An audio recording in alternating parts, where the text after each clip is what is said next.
Hello there. Yes, I'm going to say it again. Good morning, good afternoon, good everything. What is up with you? How are you doing? Well, I'm fine here. Whenever we come into this space, I'm so excited, super excited, knowing that you are there listening and, we're sharing those wonderful moments. Like we say it, we come into the space to lean on one another to forge a positive path and towards the future. Yes, we're here again. The energy scoop on the World Cafe live show. We told you, from time to time we'll be coming around like this to talk about the energy market, energy security, and what's up. Because energy is a big deal now. And we have that face, that wonderful face, Adrian Mason. Whenever he comes into the space and we're talking about energy, it's like this energy giving off positive energy, if you understand what I mean by that. So, without much ado, I'm going to welcome Adrian Merson. Adrian, you're welcome. Good afternoon, good morning as well to you. Absolutely fantastic to be back. I really, really love every time that I come into the studio. So, how's the weather there today? I know you're in the UK. How's the weather there? I'm in London, it's scorching hot. It's 33 degrees, and Hmm. we're all looking forward to going out to get an ice cream very, very soon. That's good. Well, I said this some time ago on the show. My son asked me, Daddy, why is it called summer? While here in Nigeria, it's raining during summer. I said, I don't know, son. Let's just take it. You understand? Because for us, the what you call summer in the UK or in Europe, here you have a lot of rains and all that. But in school, they call it summer term for them. So he came back home and was asking that question. I just laughed. I said, let's accept it. Come on, it's summertime, so deal with it, son.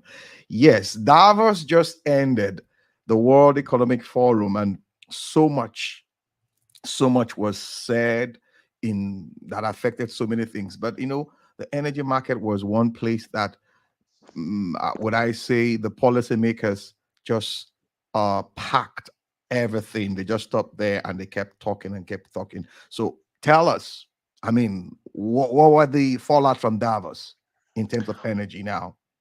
Well, I think we need to look at the wider picture of the energy markets as Mhm. we speak, because I think everybody on a global basis is feeling the pinch. You may have read Mm. this week a Macri about how Yeah. um, in New South Wales in Australia they're actually asking people to turn the lights off for a bit. Can you imagine to save energy and the demand? Unimaginable, unimaginable. Absolutely, to stop the demand on the grid at peak hours, because the price of gas, the price of coal, the supply is just skyrocketed, and there's not enough supply to meet that. So there is big changes going on into the market, and do you know what? I think it's a reflection of some of the policies that have been in place for many, many years, Hmm. and perhaps the increased investment in by European banks and the European major companies into the renewable sector Yep. has meant now that during the crisis times when we have a shortfall caused by areas such as the Russian crisis, Hmm. it means that there isn't the supply to cover the actual demand in the market. So I think that's a very, very interesting dynamic that's happened out Hmm. of the year's investment that we've seen over Wow. the last 4 to 5 years. Now the Russia question, as in, is bringing about what I say, opportunity on one hand and a challenge on the other hand. Like if you look at the African continent now, yeah, we're rich in certain mineral resources and all that. What's the opportunity for Africa within the Russian question now, particularly for countries like Nigeria, Egypt, Ghana, and the rest of them? Well, on the face of things, it should be a great opportunity to fill that gap. So Europe is demanding alternative sources of gas in particular, Hmm. now that the Russian source has effectively been stopped.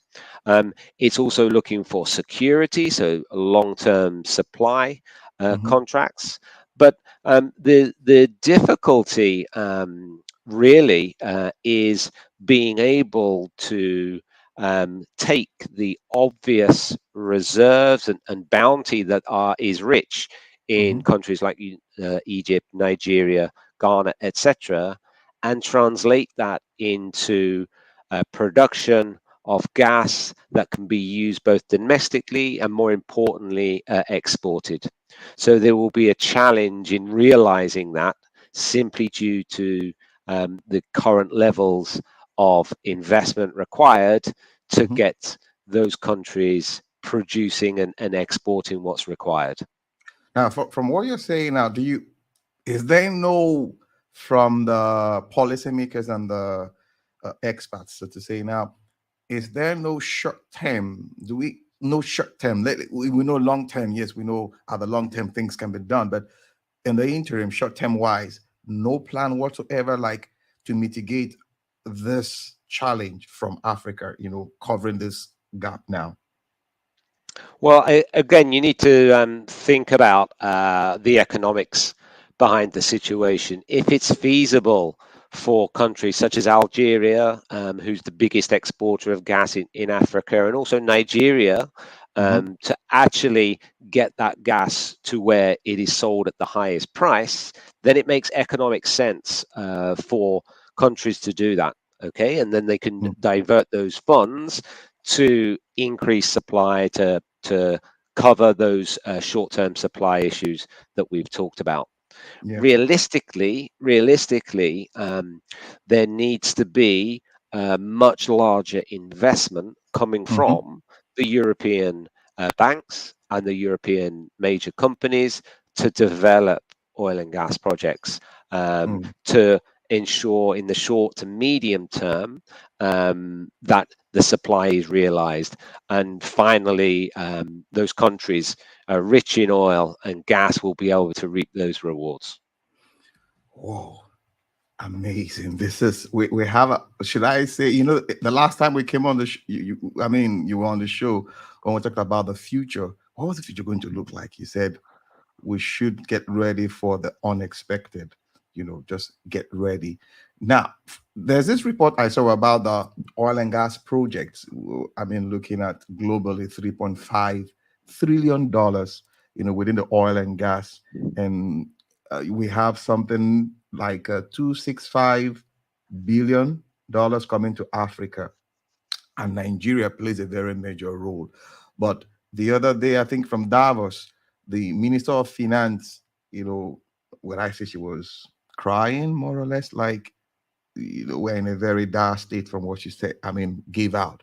What's your take on it from the markets? What's your take on it? Well, there's a couple of things that are really interesting what you mentioned there. So firstly, you're absolutely right. There's almost $3.5 trillion that's being committed towards oil and gas projects. That's the Mm, level of funding that's been announced, the intention to develop. Why is it that Sub-Saharan Africa, possibly the area on the globe with the most underdeveloped resources of mhm, anywhere, are effectively at the bottom of the pecking order for mm, this? Only really the European states, which really only has realistically later life field in the offshore market, only they will have less funding. And that doesn't really make sense. And I think that that's a reflection of the policy mm, of the European financing to not actually fund African oil and gas projects, mm. particularly in the last 4 to 5 years. And that has caught up with countries such as Nigeria, who are now struggling Mm. to meet the production demands. Yeah, Okay, and that's what Minister Zainab Arneb was mentioning yeah. during the conference, that the production has actually fallen below what the expectations levels were.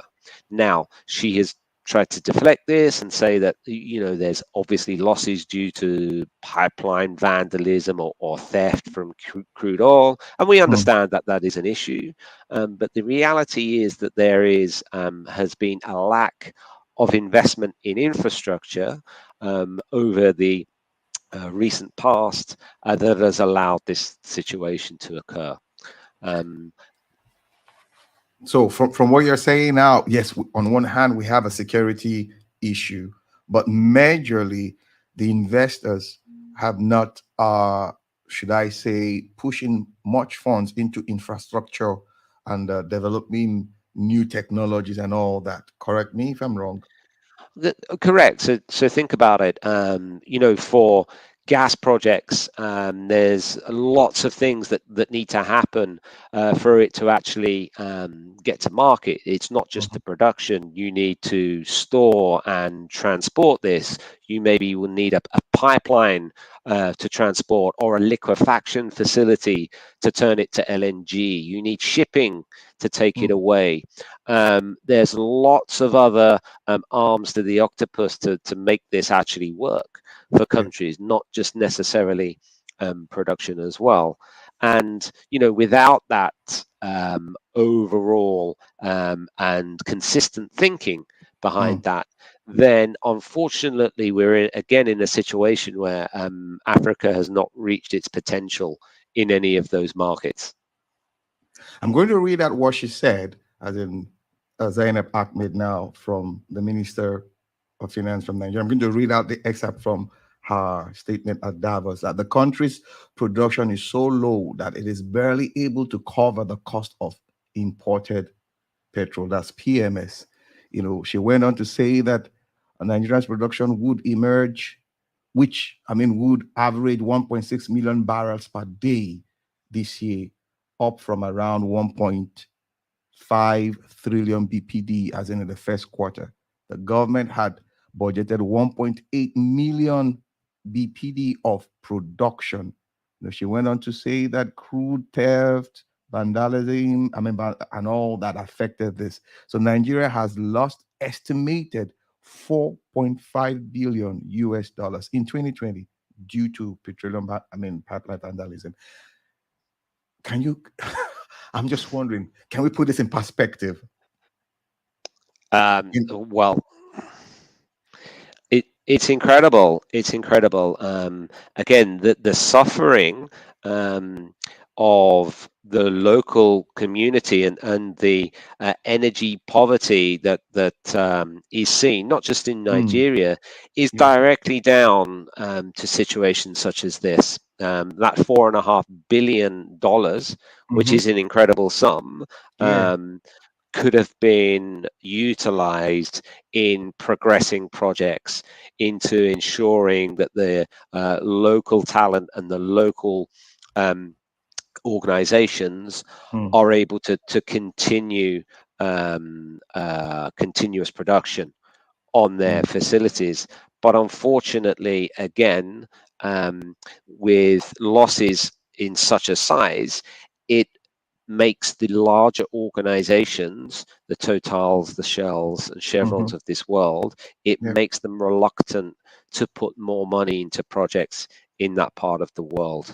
So it's Mm, definitely part of the bigger picture about investment within the continent, and being able to ensure that assets that are developed yeah. will be able to fulfill their realized potential over the Mm. asset's lifetime. And that is a big concern for organizations coming from outside. Really big. Now let's go back to your opening statement about the gasoline prices, diesel, and all that soaring in Europe. I mean, winter is around the corner. Yes, it's summer, but we know that winter is around the corner. And you and I know when winter comes, we need to burn a lot of energy and all that to keep warm. What are we looking at here? What are we looking at? That's a really good point. It's a really, really good point, because what is expected to happen with regards to oil and gas prices is that particularly in the European winter, Mm. there will be increased demand. And although that we've seen relatively steady and unchecked progress with the price of a barrel of oil throughout the course of 2022, Mm. it's very likely that there will be yet another spike towards the end of the year.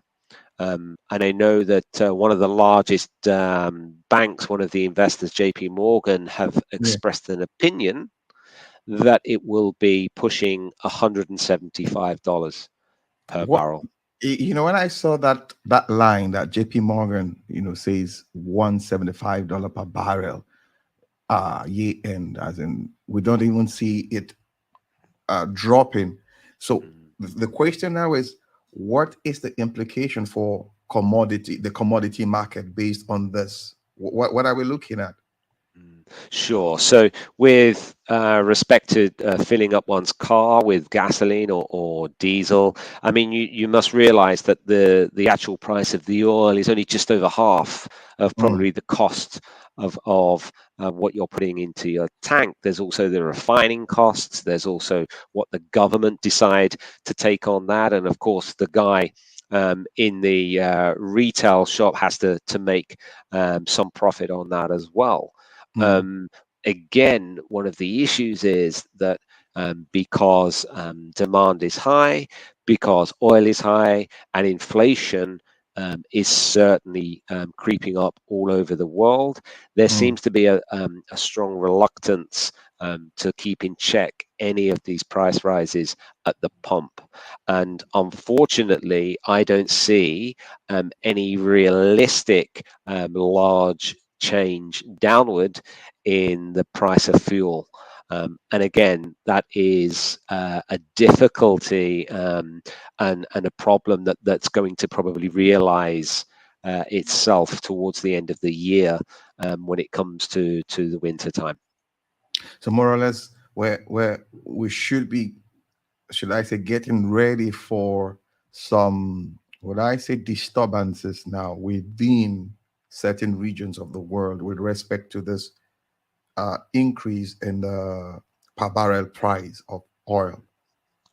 Again, we always say expect the unexpected. We didn't realize this spike was going to happen at the beginning of 2022, Yeah.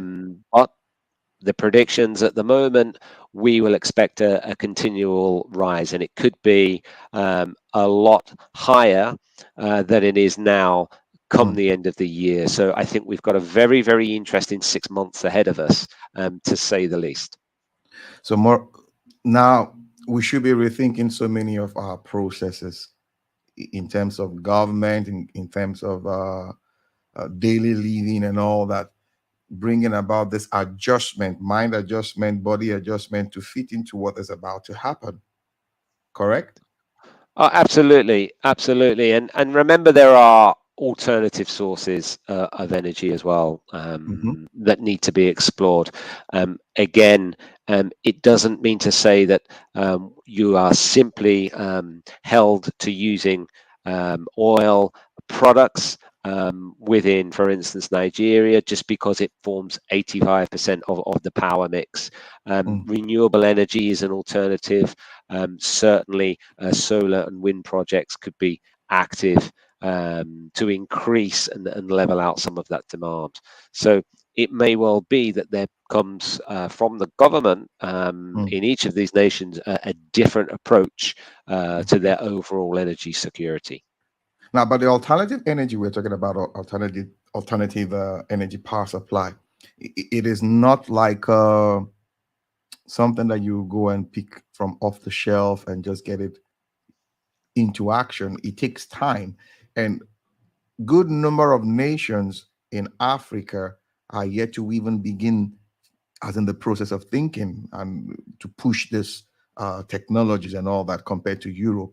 So how do we balance this at the end of the day? How do we balance this? That's the eternal question that we always must ask ourselves. I do feel that microgeneration is definitely a good option for areas that, for instance, have difficulty mm, in connecting to the grid, mm, that don't necessarily have access to consistent gas supplies, for instance.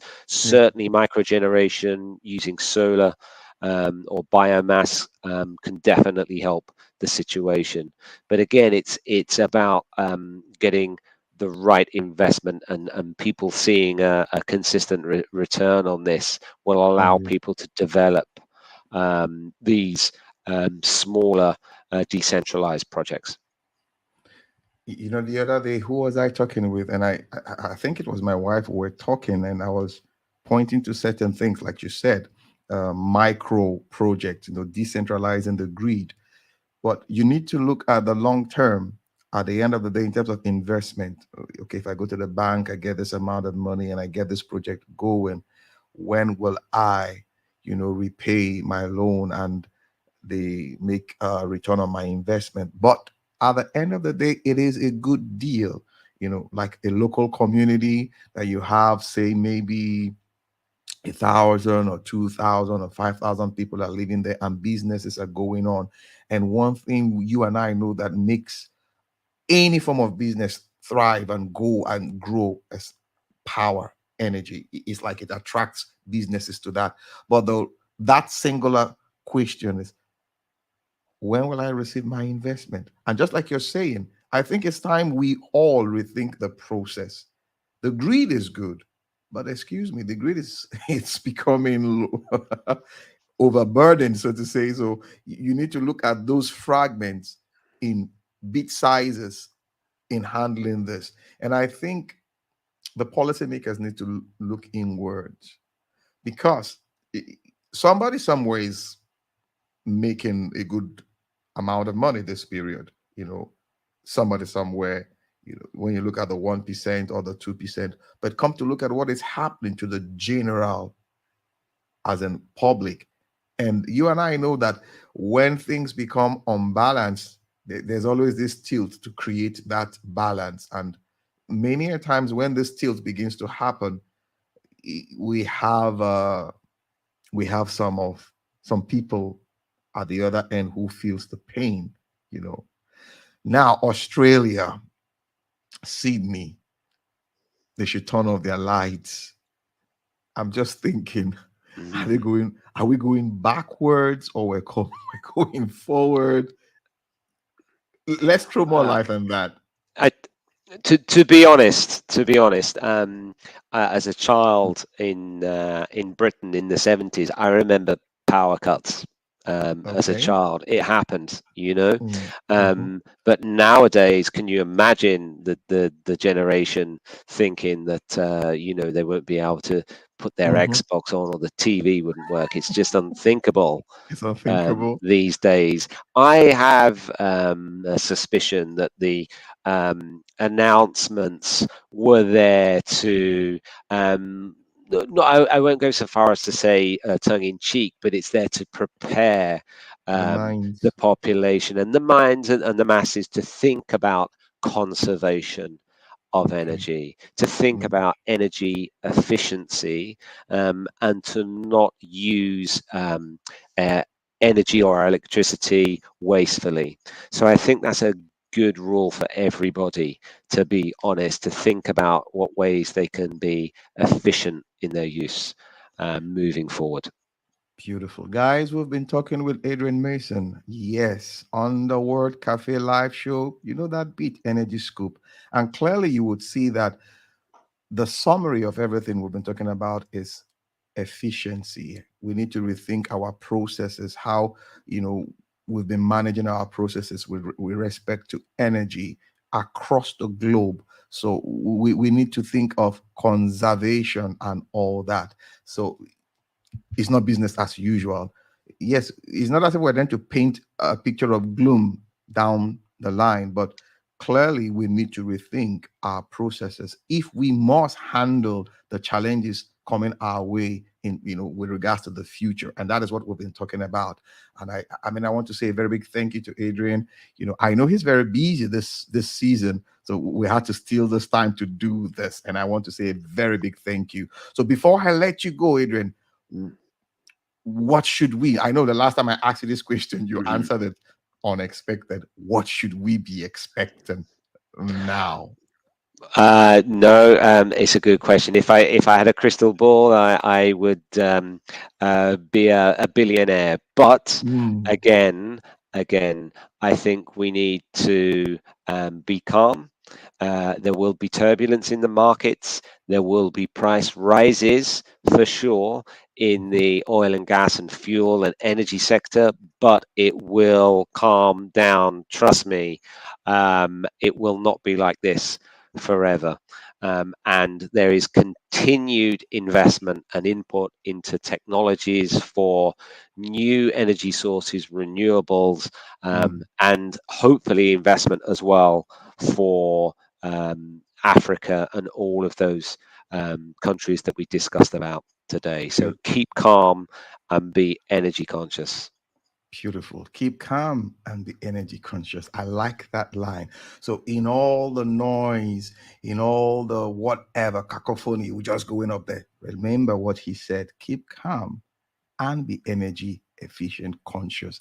Yes, guys, I have to let him go now. But you know what? We always come back into this space, to lean on one another's experience to forge a positive path. I'm super excited knowing that you are there listening. So, till we come your way again, my name is Amakri.